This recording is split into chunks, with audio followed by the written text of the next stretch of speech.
Hello everyone and welcome to EnglishLogica. In this video, we'll look at the phrasal verb roll out. A meaning of the phrasal verb roll out is to release or launch a product or service.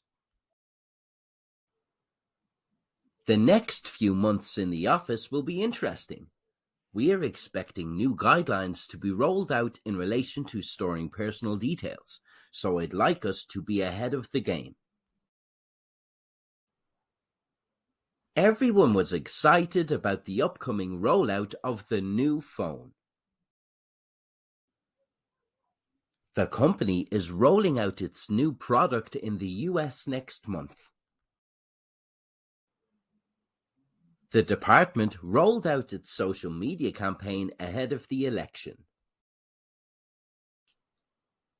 So let's look back on what we covered. Roll out can mean to release or launch a product or service.